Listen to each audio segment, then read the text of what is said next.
ගරු නලින්ද ජයතිස්ස ගරු ඇමතිතුමා ඔබතුමාට විනාඩි 20ක කාලයක් තියෙනවා. ගරු සභාපතිතුමියනි 2026 විවාදයේ අයවැය විවාදයේ කාර්ය සභා අවස්ථාව ආරම්භ කරමින්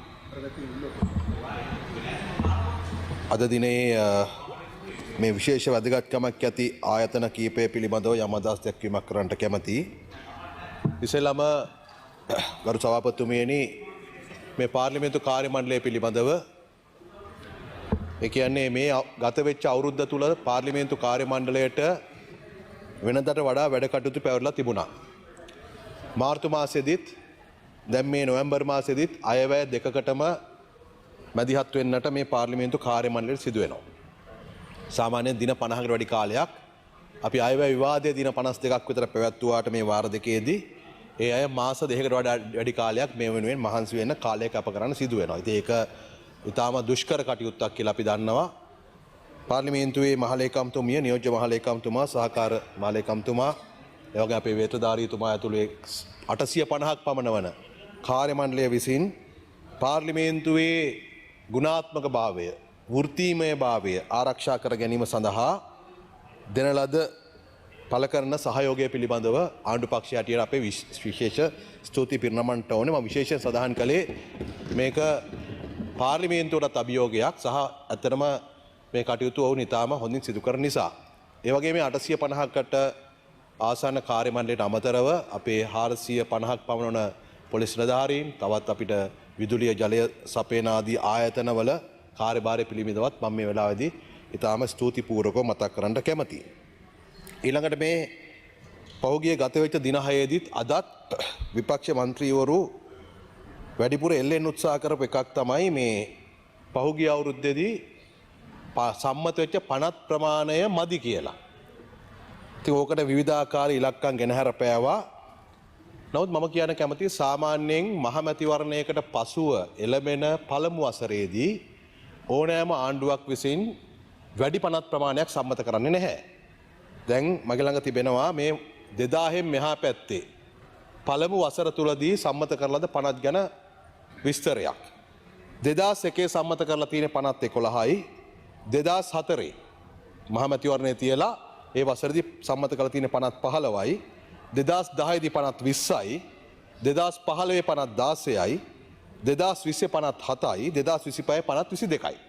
එතකොට මහමැතිවරණයක් පවත්වලා ගත වෙන පළමු වසර තුලදී ආණ්ඩුවක් ඒ කාර්ය බාර අරගෙන අමාත්‍යාංශවල අලුත් සැලැස්මක් යටතේ කටයුතු කරන්න පටන් අරගෙන කටයුතු කරගෙන යනකොට තමයි මේ පනත් සංශෝධනය කිරීමේ අවශ්‍යතාවය පැන නගින්නේ.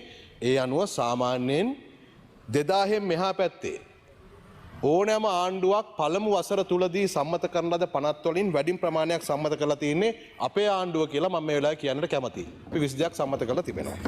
තමුන්නාසලා දැන් ඊටාම උජාරුවට පාරම්බාන දැන් මේ සංසන්දනය කරන්නේ 2024 අවුරුද්දත් එක්කනේ. 2024 සම්මත කරලාද පනත් තොලෝ කියන ලොකු ගාන ඇතුලේ තියෙන දේවල් මම කියන්නම්කෝ. මේවත් මේකට අයිති ඈ 24. හරි. ඔයගොල්ලෝ කියන ගොඩක් සම්මත කරා කියන පනත් ඒක ඇතුලේ තියෙනවා මේම. මාතර සමය සංවිධානය සංස්ථාගත කිරීමේ පනත. ශෛලීය අධ්‍යාපනික පදනම සංස්ථාගත කිරීමේ පනත. ඊළඟට ශ්‍රී මෛත්‍රී ප්‍රඥාර්ථ බෞද්ධ අධ්‍යාපනය දහම් සභාව සංස්ථාගත කිරීමේ පනත. ඊළඟට සචීර පදනම සංස්ථාගත කිරීමේ පනත. ශ්‍රී බාලාභිවෘද්ධි වර්ධන සමිතිය සංස්ථාගත කිරීමේ පනත. සමාධි ප්‍රජා සංවර්ධන පදනම් සංස්ථාගත කිරීමේ පනත. ඊළඟට මේ තියෙන්නේ තව තියෙනවා 2024 අංක 31 දරන පවිත්‍රා වන්‍යාචි සහෘද පදනම සංස්ථාගත කිරීමේ පනත. ඔය ඔක්කොමත් එක්ක තමයි ඔයගොල්ලෝ ගාන කියන්නේ. හරිද? ඒ නිසා නෑ නෑ ඔයගොල්ලෝ සංසන්දනය කරන්නේ ඔයගොල්ලෝ සංසන්දනය කරන්නේ 2015ත් එක්ක නෙවෙයිනේ. එහෙනම් කියන්න ඕනේ 15 ඔයගොල්ලන්ගේ ආණ්ඩුවක් තිබුණා. 15 අපි සම්මත කරේ පනත් 16යි. ඕගොල්ලන් ආණ්ඩුවේ පනත් 22 සම්මත කරන් තිනවා. එහෙම නෙවෙයිනේ කිව්වේ. ඔය ඕගොල්ලන් අජිත් පෙරේරා වගේ മന്ത്രിවරු ඇවිල්ලා කිව්වේ සංසන්දනය කරේ 2024ත් එක්ක. මම කිව්වේ 24 දී මේ වගේ පනතුත් එක්ක තමයි ඔයගොල්ලෝ මේ ගාන කියන්නේ. ඊළඟට ගරු මුලස්න මන්ත්‍රීතුමියනි මම පොඩි වෙලාවක් ගන්නට කැමතියි අතරම මේ කමිෂන් සභාව පිළිබඳව. අතරම තවමත් අපි දැන් 2001 මේ ස්වාධීන කොමිෂන් සභාව පිහිටවපු තැන් සිට ඉතින් අපේ රටේ දේශපාලන ඉතිහාසයේ ස්වාධීන කොමිෂන් සභාව 17 වෙනි සංශෝධනයෙන් ආවා 18න් අහෝසි කරා 19න් එනවා 19 20න් අහෝසි කරන මේ ආදී හැටියට ස්වාධීන කොමිෂන් සභාව නිසියාකාරව ඒ වසර 24කට ආසන්න කාලයක් එක දිගට වැඩ කරන්න නෙමෙයි අවස්ථාවක් තිබුණේ.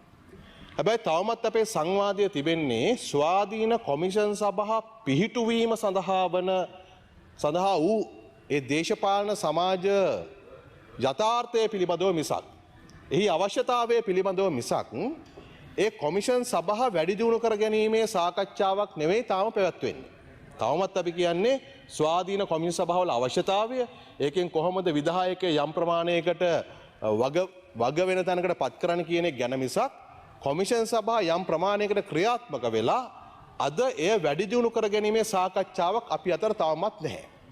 දැන් ස්වාධීන කොමිෂන් සභාව අතරම එක්තරා අවධියකදී ඒ සියලුම දේශපාලන කණ්ඩායම් විසින් එකඟ වෙලා ගෙන ඒමේ යම් යථාර්ථයක් තිබුණා. ඒ වගේම තමයි දේශපාලනය වෙනස් වෙනකොට ජනතාව වෙනස් වෙනකොට ජනවරම අලුත් වෙනකොට ඒ ස්වාධීන කොමිෂන් සභාවල කාර්යභාරයත් වැඩි දියුණු වෙයි යුතුයි. උදාහරණයක් හැටියට අපි ඔය එක අමාත්‍යාංශවල අපේ ඇමතිවරුන්ගේ අත්දැකීම් අරගෙන බලන්න දැන් මම කියන්නේ සෞඛ්‍ය අමාත්‍යාංශය ගත්තොත් මේ වෙලාවේදී අපිට ඉක්මනට පුහුණු වන ලද කාර්ය මණ්ඩලයේ බඳවා ගැනීම අවශ්‍යතාවයක් තිබෙනවා.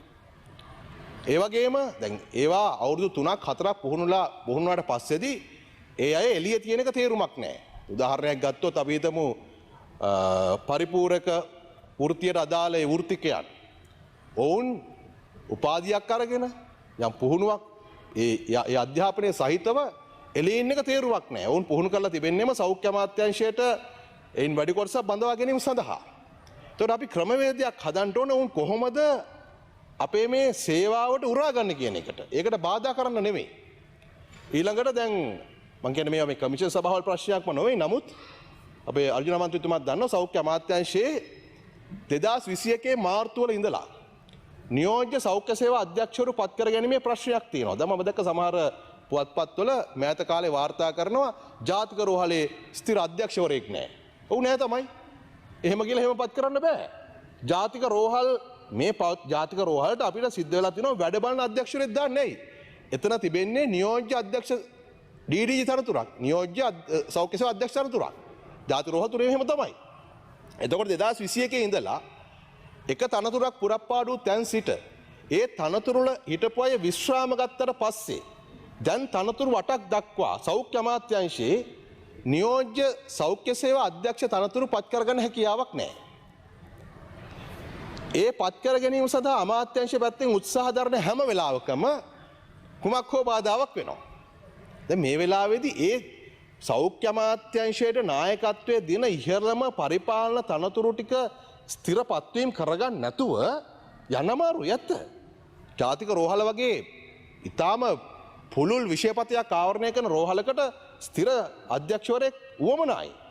හැබැයි ඒව පත් කර ගැනීමේදී අවශ්‍යතාවය පිළිබඳ සලකා බලමින් මම හිතනවා රාජ්‍ය සේවා කමිෂන් සභාවට යම් වගකීමක් තිබෙනවා මේ රටේ අවශ්‍යතාවය පිළිබඳවත් සැලකිල්ලට ගන්න සමහර නිර්නාමික ලිපි ලේඛන මත පමණක් පදනම් වෙන්නේ නැතුව. එතකොට DG පෝස්ට් එක පත් කර ගන්න විදියක් නැතුණාට පස්සේ විජේසේනසිංහ මන්ත්‍රීතුමා ඊට පල්ලෙහා තියෙන සීනියර් ඇඩ්මින් ග්‍රේඩ් එක පත් කර ගන්න බෑ. එහෙන් පත් කරගත්තොත් ආයෙ ප්‍රශ්නයක් එනවා. ඒ සීනියර් ඇඩ්මින් ග්‍රේඩ් පත් කරගන්න නැතුව ජූනියර් ඇඩ්මින් ග්‍රේඩ් එක පත් කරගන්න බෑ. එතකොට සාමාන්‍ය රෝහලක අධ්‍යක්ෂවරයෙක් පත් කර ගැනීමේ සිටම මේ ප්‍රශ්නය පැන නැගිලා තිබෙනවා. මම හිතනවා මේ ජූනියර් සහ සීනියර් ඔක්කොම පත් කරගන්නකොට. ඒතකොට දැන් මෙතන තියෙන ප්‍රශ්නය තමයි රටක් වේගෙන් ඉස්සරහට යන්න කටයුතු කරනකොට ඒකට උදව් වන ආකාරයට තමයි මේ කමිෂන් සභාව හැසිරිය යුත්තේ.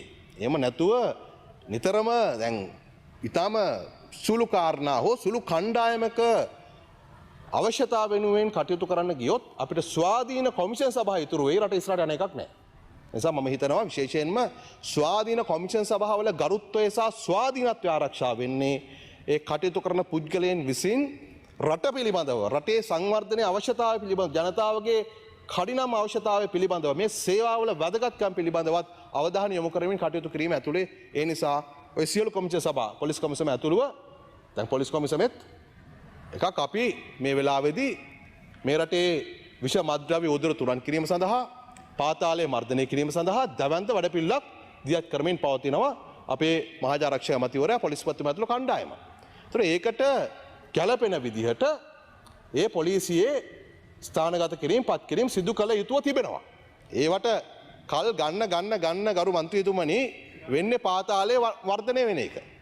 ඒකට කල් ගන්න කළු සල්ලි ජාවාරම එහෙම නැත්නම් මේ මද්ද්‍රව්‍ය ජාවාරම වර්ධනය වෙන එක. ඒ අපි මේකට තීන්දුවක් ගත්තට පස්සේ ඒකට උදව් වෙන ආකාරයට මුළු පද්ධතියම ඒක කැබිනට් මණ්ඩලය ජනාධිපතිතුමා මුළු පාර්ලිමේන්තුව ස්වාධීන කොමිෂන් සභාව ඇතුළු මුළු යාන්ත්‍රණයම එක අරමුණක් සහිතව කටයුතු කළොත් තමයි ඒ අරමුණට යා හැකි වන්නේ. එතනදී යම් අයට සිදුවන අසාධාරණයක් ඒකට අපි ව්‍යුහයක් හදමු. දැන් මෙහෙමයි බ්‍රේක් එක විතරක් තිබ්බොත් හරියන්නේ නැහැ. නේද? ඇක්සලරේටරේ තියෙන්නත් ඕන බ්‍රේක් එක තියෙන්නත් ඕන. දැන් අපිට ජනතාවට සේවාවන් සැපයීම නම් අපේ ප්‍රමුඛ අවශ්‍යතාවය. ජනතාවට සේවා සපයන අතරේ දූෂණය වංචාව නතර කරන්න. තියෙන මේ තිබෙන අසාධාරකම් නැති කරන්න කටයුතු කරමු.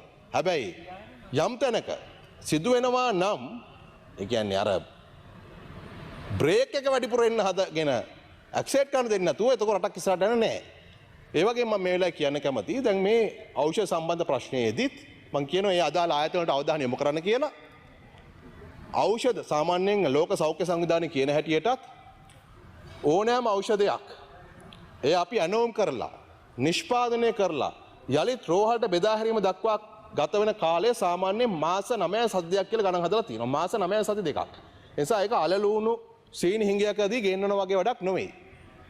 අපිට අපි ඇනෝමක් බාර දුන්න පස්ස තමයි රටවල් නිෂ්පාදනය කරන්නේ. ඒ නිසා යම්කිසි තැනක සාමාන්‍ය ක්‍රමවේදයේ යටතේම අපිට ඖෂධ ගෙන්නන්න නම් ප්‍රතිපාදන පවතින්නේ මේ ප්‍රශ්නෙට උත්තර හොයන්න හම්බෙන්නේ හරි අමාරුයි.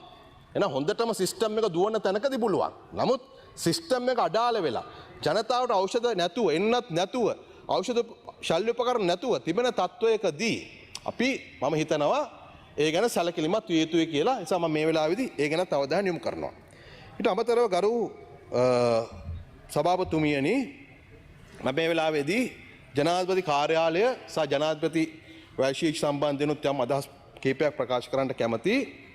දැන් අපි බලයට පත් වුණාම මට මං අහගෙන මේ උපදේශකවරු සම්බන්ධයෙන් ගොඩක් කියන දැන් ප්‍රශ්නේ තියෙන්නේ දැන් වෙනදා වාහන ගන්න වාහන ඕනේ ආරක්ෂා ඕනේ උපදේශකයන්ට ගෙවන්න ඕනේ විදේශ සංචාරය යන්න ඕනේ ඒවා එන්නේ හැමතිස්සෙම ආණ්ඩුව පැත්තෙන්. දැන් මේ සැරේ අපි ආණ්ඩුව කියනවා ඒවා අඩු කරනවා මෙන්න අපි අඩු කරපු හැටි කියලා විපක්ෂයන් ඒවා ගන්න කියලා. නේද? විපක්ෂයන් සංචාරය යන්න උපදේශකයන් හොදලා ගෙවන්න ආරක්ෂක වැඩි කරගන්න වාහන වැඩිපුර ගන්න එහෙම තමයි ඒගොල්ලෝ කියන්නේ. ඒගොල්ලෝ පුරුදු වෙච්ච හැටි. දැන් පහුගිය අපේ ළඟම හිටපු මේ අනුර කුමාර සානායක ජනාධිපතිතුමාට කලින් හිටපු ජනාධිපතිවරයාට රනිල් වික්‍රමසිංහ ජනාධිපතිවරයාට හිටිය උපදේශකවරු 39 දෙනෙක්. 39 දෙනෙක් හිටියා. ඒ අය නඩත්තු කරේ සම්පූර්ණ රජයෙන්. ඒ හිටපු අයගේ නම් මම හිතන්නේ මීට කලින් ඉදිරිපත් කළා. නේද? ඊට කලින් ඉදිරිපත් කළා. එතකොට අපේ ජනාධිපතිතුමා උපදේශකවරු 5 දෙනෙක් පත් කරගෙන තියෙනවා. Doctor Hans Wijesuriya, professor Gomika Udugamasuriya, ඒ වගේම ඔබතුමාලා දන්නවා අපේ රටේ ආර්ථිකය ව්‍යවසායකත් සම්බන්ධයෙන් ඉතාම වැදගත් කාර්යභාරයක් ඉටු කරන දුමින්ද හුලංගම මැතිතුමා, ඒ වගේම ජ්‍යෙෂ්ඨ නීතිඥ ජේ.එම්. විජේබණ්ඩාර මැතිතුමා සහ ප්‍රවීණ මාධ්‍යවේදී චන්දන සූරියබණ්ඩාර මැතිතුමා මේ කියන උපදේශක 5 දෙනෙක් පත් කරගෙන තියෙනවා. හැබැයි මේ හැමදාම වැඩ කරන්නේ ස්වේච්ඡාවෙන්. මතක තියාගන්න ඒ ශේෂ්ත්‍රවල ඊටාම ප්‍රවීණයන් දක්ෂයන් ලක්ෂ ගණන් නේද? වැටුප් දීමනා ගන්න පුළුවන් අය ඒ සියල්ල අතහැරලා දාලාද රට වෙනුවෙන් ස්වේච්ඡාවෙන් වැඩ කටයුතු කරගෙන යනවා. ස්වේච්ඡාවෙන්. දැන් මේ අපි මෙහෙම කරගෙන යනකොට මොනවාද? ශේෂ්ත්‍රයේ දක්ෂයෝ ඒගොල්ලන්ට නේද කාට උපදේශකන් එතුමන්ලාගේ සේවාව මීට කලින් ගන්න පුළුවන්කම තිබ්බනම් හොඳයි. කවුරු හරි ගන්න උත්සාහ කරා නම් ඒත් හොඳයි. හැබැයි ප්‍රශ්නේ වෙලා තිබෙන්නේ ඒ අය යම් උපදේශක් දුන්නේ කියලා. ඒ අයගේ නේ ප්‍රශ්නේ තියෙන්නේ උපදේශ අරගෙන වැඩ නොකරපු ජනාධිපතිවරුන්ගේ. මේ ජනාධිපතිවරයා මේ අයගේ උපදේශ අරගෙන වැඩ කරනවා. දැන් තමුන්නාසලා සාකච්ඡා කරන උපදේශකයෝ කවුද ඒ කාලේ හිටියේ? ආශු මාරසිංහ. ඕගොල්ලන්ගේ උපදේශකයෝ මං කියන්නේ ආශු මාරසිංහ, අකිල විරාජ් කාර්යවසම්, රෝස් සේනානායක, දිනේෂ් චොරංගොඩ. දැන් ඕගොල්ලොත් එක හිටපු දැනුත් එකතු වෙලා කතා කරන. දැනුත් එකතු වෙන්න කතා කරනවා. එකතු වෙන්න කතා කරන්නේ නැද්ද? දැනුත් එකතු වෙන්න කතා කරනවා. හරිද? ගිහිල්ලා දැන් රෑට ගිහිල්ලා රනිල් වික්‍රමසිංහ හිටපු ජනාධිපතිව කතා කරන්නේ නැද්ද? ඔන්න කට්ටිය. ඕගොල්ලන්ගේ 39 නම් ටික බැලුවාම ඔය රාධ කවුද මේ සුරේෂ් වඩිවේල් සුරේෂ් ඔන්න හිටපු කට්ටිය. හරි. ඊළඟට මොකද? ඔව් කවුද? එතුමා පොඩ්ඩක් ඉන්න. විශේෂඥ වෛද්‍ය අනිල් ජාසිංහ මහත්මයා පොඩ ඉන්න. එතුමා හරි මම කියන්න. හරි. රයිට්. පොඩ්ඩක් ඉන්න මම කියන්න. විශේෂඥ වෛද්‍ය අනිල් ජාසිංහ මහත්මයා සෞඛ්‍ය අමාත්‍ය සෞඛ්‍ය සේවා අධ්‍යක්ෂ ජෙනරාල්. සෞඛ්‍ය සේවා අධ්‍යක්ෂ ජෙනරාල් හැටියට තමයි එතුමා මාධ්‍යයට ප්‍රකාශ කළේ. එතුමා ඊට පස්සේ ඊළඟ ආණ්ඩුවේ පරිසර අමාත්‍යාංශ ලේකම් කරලා තිබුණා. අපි එතුමා දන්න විෂය අනුව සෞඛ්‍ය අමාත්‍යාංශ ලේකම් කරා. එතුමාට එතුමා ගන්න ඕන තැන එතන තමයි. ඊළඟට මෙතුමන්ලා මේ රාජ්‍ය ඇමතිවරු එහෙම පත් කරගෙන ඒ කාල රාජ්‍ය ඇමතිවරු කිව්වේ කැබිනට් ඇමතිවරුන්ට අදාළ සියලු වරප්‍රසාද හිමි. නමුත් කැබිනට් එකට යන්න බැරි කම විතරයි තිබුණේ.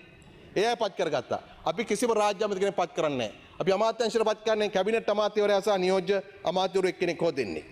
ඊළඟට අපි ඔදාන විෂය බෙදාගෙන දානවා. සෞඛ්‍ය හා ජනමාධ්‍ය අමාත්‍යාංශයේ සෞඛ්‍ය නියෝජ්‍ය අමාත්‍ය කෙනෙක් ඉන්නවා. ජනමාධ්‍ය නියෝජ්‍ය අමාත්‍ය කෙනෙක් ඉන්නවා. ඊළඟට මේ අමාත්‍යවරුන්ගේ නියෝජ්‍ය අමාත්‍යවරුන්ගේ කාර්ය මණ්ඩලයට කිසිම පවුල කෙනෙක් ඥාතියෙක් බඳවාගෙන නැහැ. ඊළඟට අපි ජනාධිපති චක්‍රලේඛයක් නිකුත් කළ 2025 ජනවාරි 21 වෙනිදා. මේ චක්‍රලේඛය මගින් මේ තියෙන ඇමතුම් ලබා දෙන පහසුකම් සීමා කරා. දැන් ඔබතුමාලා රාජ්‍ය ඇමතුරු තියාගෙන ඉන්න කාලේ දල වශයෙන් රාජ්‍ය ඇමති කෙනෙකුට විතරක් රුපියල් ලක්ෂ 5ක පමණ අමතර නඩත්තුවක් කරගෙන ආවා. ඒ සියල්ලම අපි අහෝසි කරලා තියෙනවා. ඇමතිවරයෙකුට දුන්නා අමතිවරයාට කාර්ය මණ්ඩලයට වාහන 6ක් දීලා තිබුණා. ඊළඟට මේ සාමාන්‍යයෙන් මේ ටිකට විතරක් ඒ ඇමතිවරයෙකුට රුපියල් ලක්ෂ 8ක් 9ක් ප්‍රමාණයක් වියදම් කරා. අපි මේ ඔක්කොම නතර කරලා තියෙනවා. අමාත්‍යවරු නියෝජ්‍ය අමාත්‍යවරු ඒ කාලේ ලීටර් 3000ක් දුන්න මාසෙකට ලීටර් 3000ක් මාසෙකට ඉන්ධන දීලා තිබෙනවා. ඒවා අපි සීමා කරලා තියෙන්නේ.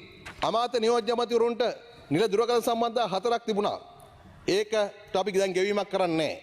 ඒ කාලේ 4ම ගෙවීම කරා. දැන් කරන්නේ නැහැ. ගෙවල් වලට දුරකථන සම්බන්ධ 4ක් දුන්නා. වර්තමානයේ අපි එකක්වත් දෙන්නේ නැහැ. ඒ කාලේ සාමාන්‍යයෙන් දුරකථන වියදම මෙතුමා තව විනාඩි 2ක කාලයක් තියෙනවා. මම තව විනාඩි 5ක් ගන්නවා.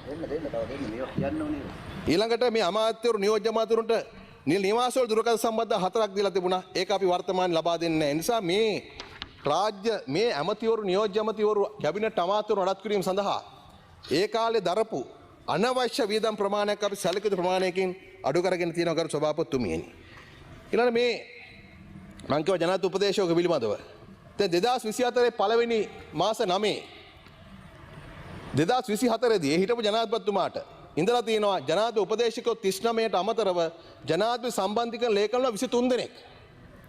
දැන් අපේ ජනාධිපතිතුමාට ජනාධිපති උපදේශක අපි 5 දෙනා ඒ දෙන පහත් ස්වේච්ඡාවෙන් ජනාධිපති සම්බන්ධි ලේකම්කරු එක්කෙනෙක් අපි කටයුතු කරන්නේ. අර ජනාධිපති 23ක් යටතේ කටයුතු කරා. කාර්ය මණ්ඩල නිලධාරීන් ඒ කාලේ 250ක් හිටියා. අපි මේක 165ට අඩු කරා. මාණ්ඩලික නෝන නිලධාරීන් 963ක් හිටියා. 633 දැන් අඩු කරලා තියෙන ජනාධිපති ලේකම් කාර්යාලයේ. ඒ අනුව 1252ක් හිටපු ජනාධිපති කාර්යාලයේ කාර්ය මණ්ඩලය 803 දක්වා 449ක අඩු කරලා තියෙනවා. මේ වගේ වැටුප්පා දීමනා ගත්තොත් 2024 සැප්තැම්බර් දක්වා ඒ ගත වෙච්ච මාස 9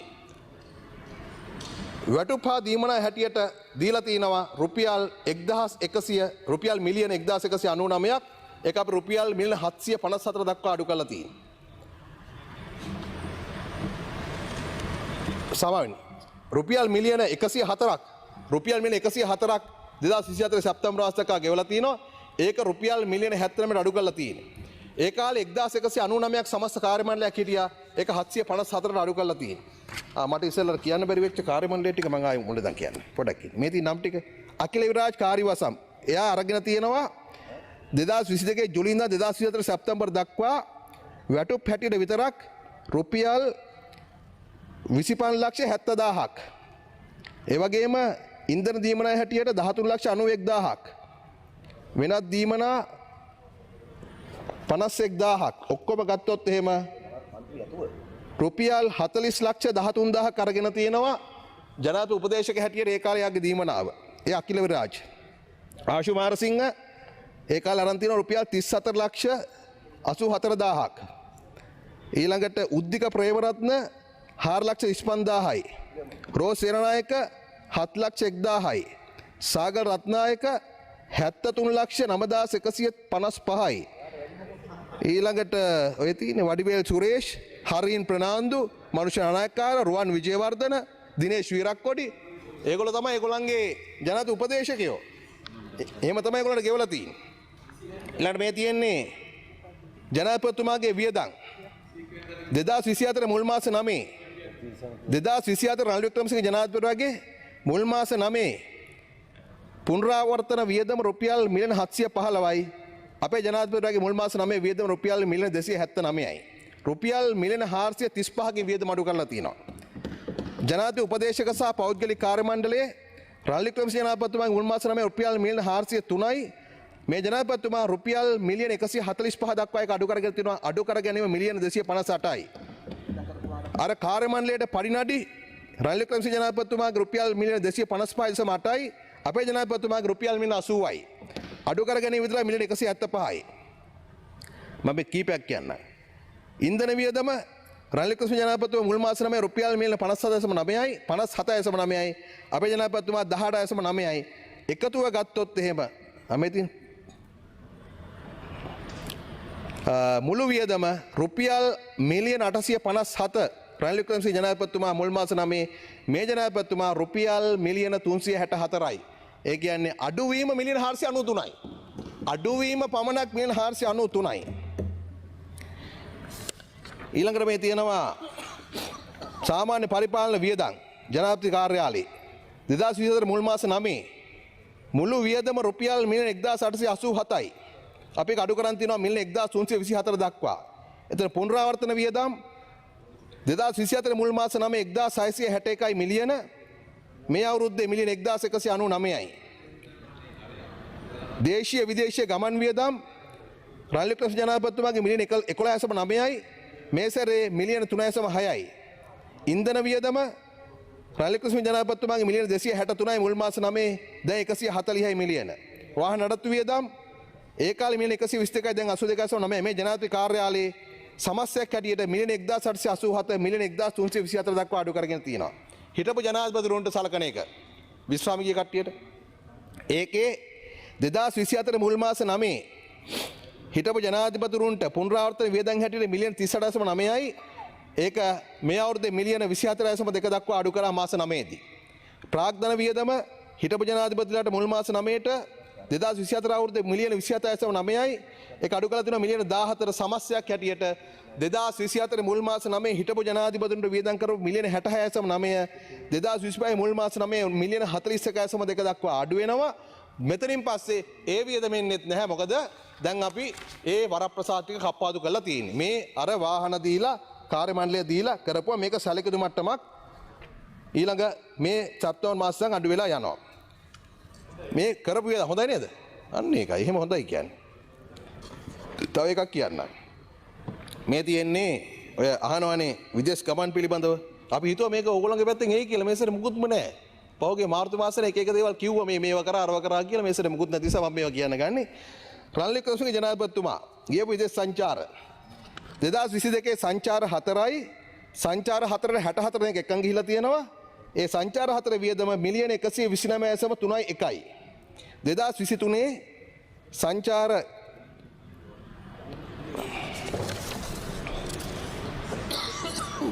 සංචාර 16යි ගිය මුළු පිරිස 269යි වියදම මිලියන 577.9යි රුපියල් මිලියන 2024 සංචාර 5යි යන්න පුළුවන් උනේ පොඩ්ඩයි 115ක් එකන් ගිහිල්ලා තියෙනවා රුපියල් මිලියන 300ක් වියදම් කරලා තියෙනවා ඔක්කොම ගත්තොත් එහෙම මේ සංචාර 24ට 385ක් එකගෙන ගිහිල්ලා තියෙනවා මිලියන 1007.346යි ඒ කියන්නේ රුපියල් බිලියනයක් වියදම් කරලා තියෙනවා ඒ හිටපු මාස 22ට සංචාර 24ට ඒක සංසන්දනය කළොත් එහෙම අපේ ජනාධිපතිතුමා 2024 දෙසැම්බර් මාසයේ සිට 2024 සැප්තැම්බර් මාසය දක්වා කාලය අවසන් ගරු ඇමතුමා. මේක ඉවර කළ ගන්න. මේ සංචාර 8ක් ගියා. ඒ සංචාරවල වියදම් මෙහෙමයි. 2024 දෙසැම්බර් මාසේ 15-17 අතර ඉන්දියාවේ ගියා. වියදම් කරේ මිලියන 1.2යි. 2025 ජනවාරි 14 චීන ගියා. වියදම් කරේ මිලියන 0.8යි. පෙබරවාරි 10-13 එක්සත් අරාබි එමිරාජ්‍යයට ගියා. වියදම් කරේ මිලියන 0.5යි. මැයි මාසේ 4-6 අතර වියට්නාමේ ගියා. වියදම් කරේ මිලියන 1.9යි. ජූනි 11-13 ජර්මනිය ගියා. මිලියන 4.0යි. ජූලි 28-30 මාලදිවයිනේ ගියා. මිලියන 0.7යි. සැප්තැම්බර් 23-26 අතර එක්සත් ජාතීන්ගේ සැසිය සඳහා ඇමරිකාවටත් ඊළඟට ජපානටත් ගියා.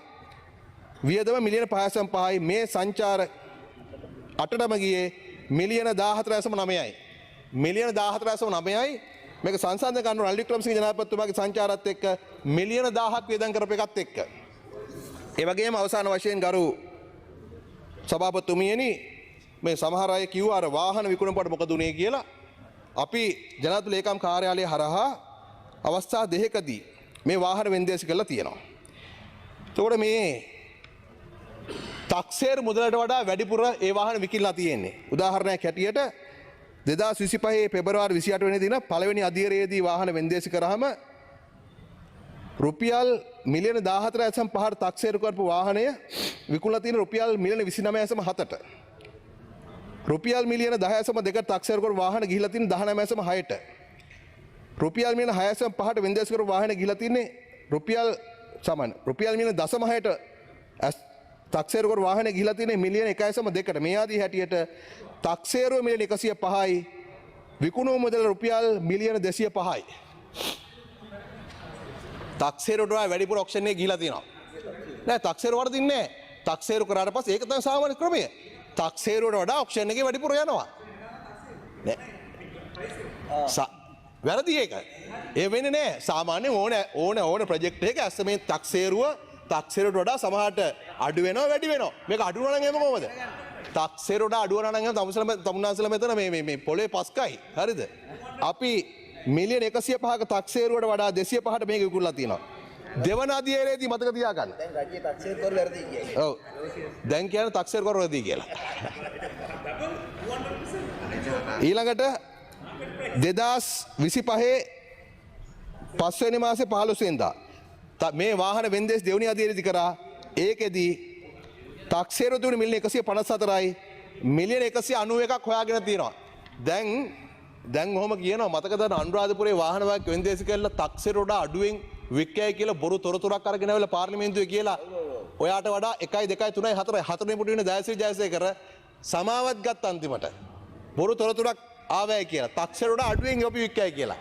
හරි ඒ නිසා ටැක්සේරුවට වඩා වැඩිපුර විකුණලා රාජ්‍ය ආදායම් හොයලා තියෙනවා. හරි මතක තියාගන්න. ඒ නිසා මේ ජනාධිපතිවරයා මේ ආණ්ඩුව එහෙම ආදර්ශයක් ලබා දීලා රාජ්‍ය මුදල් කළමනාකරණය කරගනිමින් මේ වියදම් පුළුවන් තරම් සීමා කරගනිමින් හැබැයි වැඩ කරනවා.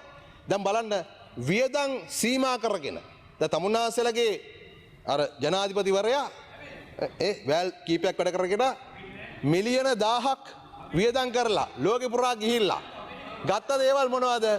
අපේ ජනාධිපතිතුමා මිලියන 15ක් වියදම් කරලා ලෝකෙන් අරගෙන ආපු දේවල් මොනවද? ආර්ථිකය ස්ථාවර කරලා තියෙනවා. ආර්ථිකය වර්ධනය කරලා තියෙනවා නේද? ආයෙ ගිහිල්ලා යත් එක්ක වටේ කරගෙනවා ඉතින්. නැද්ද? එන කමන්නේ. ඒ නිසා මට කියන්න තියෙන ගරු කාර්ක සභා සභාපතිතුමියනි අපි යහපත් ආණ්ඩුකරණයක් මේ රටට ගෙනත් දීලා තියෙනවා. good governance. ඒක තමයි යහපත් ආණ්ඩුකරණය කියලා කියන්නේ ඒකයි. හැම පැත්තකින්ම. මූල්‍ය කළමනාකරණයේදී, මූල්‍ය විනයේදී, නීති සම්පාදනයේදී ඒ ආදර්ශය තවත් වැඩි වර්ධනය කරගෙන හැම ශේෂ්ත්‍රයකට මේක ව්‍යාප්ත වේ කියලා අපි බලාපොරොත්තු වෙනවා. ඉතින් ඒ වෙනුවෙන් හැම දෙනාගේම සහාගය විපක්ෂ මන්ත්‍රීවරු හැටියට ඔබතුමාලත් ඒ සහාගය රට වෙනුවෙන් ලබා දෙයි කියන එක අපි කල්පනා කරනවා. ඒ නිසා මේ අයවැයේදී මේ හොඳ දේවල් දැකලා වැරදි තියෙනවා විවේචනය කරන එක ප්‍රශ්නයක් නෑ. නමුත් ප්‍රශ්නේ තියෙන්නේ උදේ ඉඳන් දැක්කට පස්සේදී අද එහෙම ලොකු විවේචනයක් මොකක්වත් නෑ. විපක්ෂ නායකතුමාටවත් එහෙම කියන දෙයක් නැති වුණා. අවසානයේ එතුමා අර දෙවනි වර කියවීම විවාදයේ වගේම ආය අර අයවැය විවාදයට කියන්න ඕන දේවල් ටික ආයි කියුවා. මම ඒකෙන් ඔප්පු වෙන වෙන මොකුත් නෙවෙයි.